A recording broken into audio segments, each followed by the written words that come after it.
We've missed being in business. Big events are starting to finally come back here in California. The tough decisions some venues still face for the next couple of months. Vaccinations are now required for all UC and Cal State students and faculty returning to campus. How that will be enforced here in San Diego. And a big expansion for one of San Diego County's busiest vaccination spots. ABC 10 News at 6 starts now. The California economy is creeping closer to reopening. Good evening. I'm Kimberly Hunt. And I'm Steve Atkinson. After a year in the dark, many events are starting to signal a return to life. Our ABC 10 News reporter Adam Rakusin takes a look at the rebound of big events and the venues faced with a tough decision right now. Across the state, a glimmer of hope. We are very excited to get back in business, and we've missed being in business. We love what we do. Chris Goldsmith is the president of Belly Up Entertainment. After waiting more than a year, the concert venue finally got state guidelines for reopening. It only felt like the beginning of something and a pinprick of light at the end of the tunnel. Of course, a few days after that, the state made the announcement the tier system will go away and the economy will reopen in mid-June. That's good news, but that announcement forces businesses like Belly Up to either create a 2-month tier-based business model or operate another few months the way they have been with live streams. We're trying to kind of keep it fairly soft until we know for certain what we're doing. While they wait to see what a June 15th statewide reopening really looks like, big venues for entertainment are back open. Some of the rides at SeaWorld San Diego reopened after being closed for more than a year. Just felt good to be on the ride, and we're having so much fun out here. In Carlsbad, Legoland wasted no time getting fans back in the park and on the rides. Really great day for us to open. Fans are back in the stadiums for Major League Baseball games. Amusement parks across the state are finding ways to get people back, and outdoor concert venues are planning events to fill the summer sky. Even fairs from north to south are altering plans that initially kept them closed to reworked and potentially reopened versions.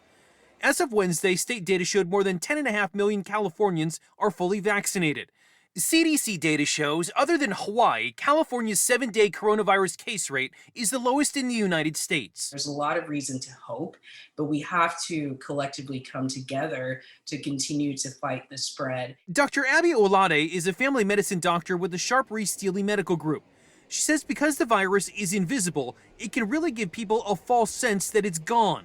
It's important to remember we're still in a pandemic. But when you are out in public, you still have to mask regardless of your vaccination status. You still have to distance. For Chris and Belly Up, safety's first. When they reopen the doors, they want to offer that same quality experience they're known for. I do think that the enthusiasm is going to be hard to fight, and that there's definitely going to be a surge of people going out and having a good time. Adam Rakusin, ABC 10 News. To learn more about the state's reopening plan and to get resources related to the coronavirus, go to our website, 10news.com, and click on the rebound. It's being called the most consequential vaccine mandate in the country. The UC and Cal State systems announced today they will require students and staff to get the COVID-19 vaccine to be on campus. ABC 10 News anchor Derek Stahl is in the live center now with an in-depth look at this new policy. Derek? This mandate will affect a lot of people, more than 1 million students and employees across 33 campuses, including San Diego State, UC San Diego, and Cal State San Marcos.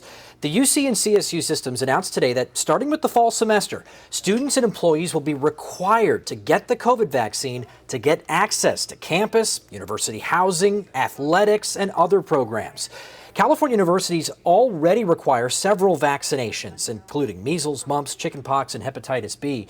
Universities will offer some exemptions for people with medical issues or sincere religious beliefs, but students and staff will have to apply for those.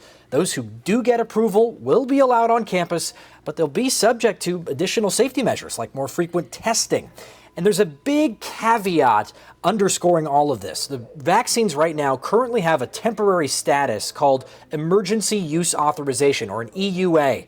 This mandate only takes effect once a vaccine gets full FDA approval. And I spoke with a professor who helped craft this new policy.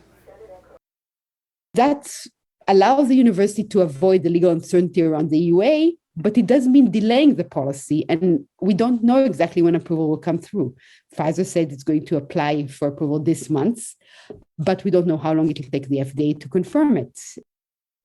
Now, Pfizer is projecting a decision from the FDA in the second half of this year, but it's unclear if that decision will come in time for the start of the fall semester in September. In the Live Center, I'm Derek Stahl, ABC 10 News. Derek, thank you. The Del Mar Vaccine Superstation is expanding. The fairgrounds is now giving shots at a second hall, allowing it to vaccinate a lot more people. 6,000 vaccines were expected to be given out today in a 4-hour period, with another 5,000 expected tomorrow. If projected over an 8-hour day, the fairground says these would be the top 2 single days of vaccinations in the county so far.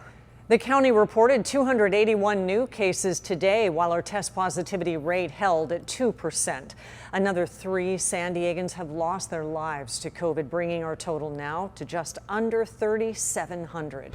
You can stay on top of any new developments with coronavirus by downloading the 10 News app. A free version is available in the App Store. A woman who served more than 20 years in prison for killing her husband is now back in court. Jane Durotic was released after her original conviction was reversed last year. Our ABC 10 News reporter Adam Recruzen explains why today's hearing will help decide what happens next. I've heard words about a search for truth. The truth hasn't been found. I would like to encourage them all to find the truth. That was Jane Dortic back in 2001 after she'd been convicted of killing her husband Robert. Now, 20 years later, Dortic is back in court, still trying to prove her innocence. This time with a new team and new arguments. With all of those conditions being met, Thursday's court hearing started what's known as a preliminary hearing. Think of it as a mini trial. The prosecutor must show that enough evidence exists to charge the defendant and move forward to a trial. In this case, it would be a new trial because in 2020, a judge reversed Dorotic's original conviction. Underneath the house, I searched that area. The prosecution's first witness, the deputy who found Robert Dortic's body. I saw Mr. Dortic lying on his back. I saw trauma to his head. James Blackman, a now retired sheriff's deputy, described the crime scene, responding to the initial missing persons call and his first conversation with Jane Dortic, among other things. And she said that her husband was missing, and the last time she saw him was about 1:15 p.m. And she said he was sitting in front of the TV, watching TV and getting dressed to go run or jog. Dortic's lawyers say prosecutors got it wrong. She's represented by attorneys from Loyola Law School's Project for the Innocent. They claim she was wrongfully convicted on the basis of false blood and DNA evidence originally presented to the jury. Adam Recruzen, ABC 10 News. A hearing is expected to last several days. Dorotic was temporarily released from prison last year because of COVID-19 concerns. The man accused of helping his son hide the body of Cal Poly student Kristen Smart is out of jail. Ruben Flores' attorney says he posted bail last night. His son, Paul Flores, is accused of killing the college freshman during an attempted rape in 1996. Investigators believe Smart's body was once buried in the backyard of his father's home, but was recently moved. Both men pleaded not guilty. Paul Flores is being held without bail. Turning now to our weather and a drizzly day around the county. This is what it'll look like in a backyard in Escondido. Pool had a lot more rain.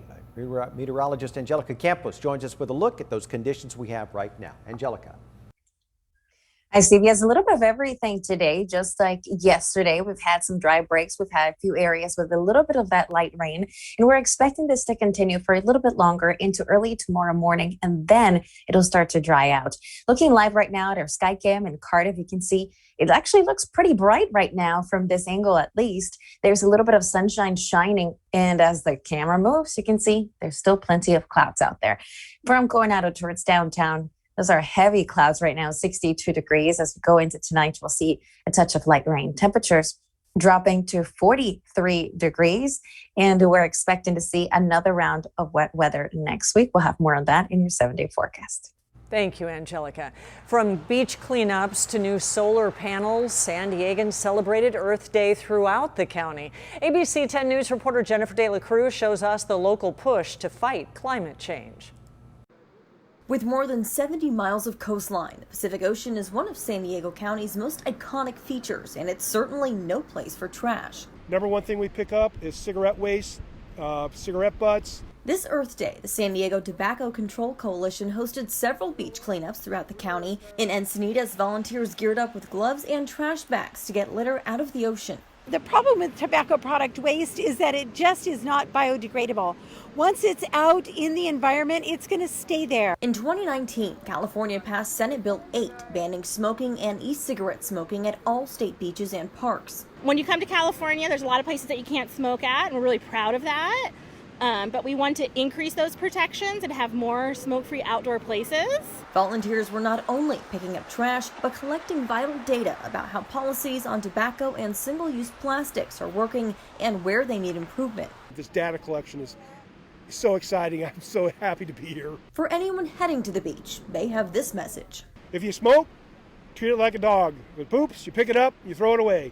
In Hillcrest, University Christian Church also celebrated Earth Day by unveiling new solar panels. The church says it's just one of their many efforts to go green.